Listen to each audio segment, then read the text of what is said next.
A 4-2 win for the Colorado Avalanche in Game 3. Gentlemen, our coverage here on the fourth period is brought to you by Bitbuy. Go to bitbuy.ca/TFP to receive up to $50 free when you open an account, while terms and conditions apply. Dennis, the Colorado Avalanche now hold a 3-0 series lead, completely control this series. I want to start with the Oilers. What didn't you like about their game here tonight? Well, if they're playing the Journey song, Don't Stop Believing, on the way out for the Oilers fans, they can stop believing.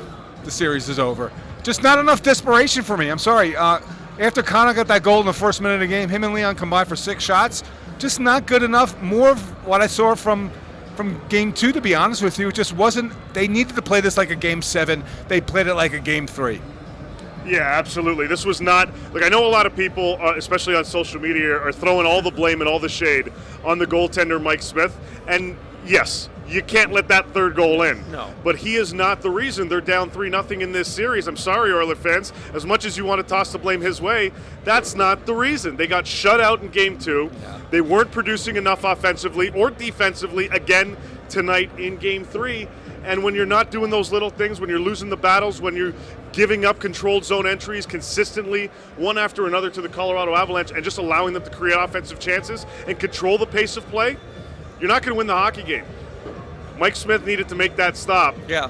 But the skaters in front of him needed to do a lot more in order to get a W tonight, and they didn't do it. Let's talk about the skaters on the other side, who are for the team that now has a 3-0 series lead, and just a really, really solid performance for the Colorado Avalanche team, who hasn't lost on the road yet in this postseason, Dennis. And Val Nichushkin, remember, he didn't score a goal, I think, in 91 games. Yeah. So, and he's become a complete player. He back checks well. He scored 25 goals and got 2 big goals tonight. Didn't get the game winner. JT Comfort got it, but he's been fantastic for this team. And given the injury to Nazem Kadri, they're really going to need Val to step up even more, probably going forward.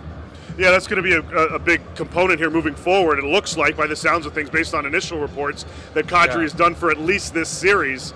That's not a good thing, certainly, if you're the Colorado Avalanche, but that's just another reason Edmonton should have been able to kind of propel themselves. He was arguably one of their best forwards so far in this series. They weren't able to do it, but they have the other elements on this team that have been able to create chances. They can spread things out. Arturi Lehkonen has been very solid for the Avs as well. He's even blocking his own team's shots and their zone exits. So, look, we're seeing a lot of complete players for this team. Devon Taves and Cale Makar are probably the best defensive pairing in the playoffs in the National Hockey League this season. They got all the different keys. They're locking Edmonton out. Cale Makar, I want to talk about him specifically, Dennis, because, boy, we knew about his offensive talent, but his defensive responsibility and how he is in his own end has been unbelievable this series. He's never out of position, right? He's fast. He can catch up to any skater on the ice. He's been fantastic. He's an all-around defenseman. He's going to win the Norris at some point. Yep. And you saw in the first 3 games of this series why he's going to be a future Norris winner. He's been a complete player.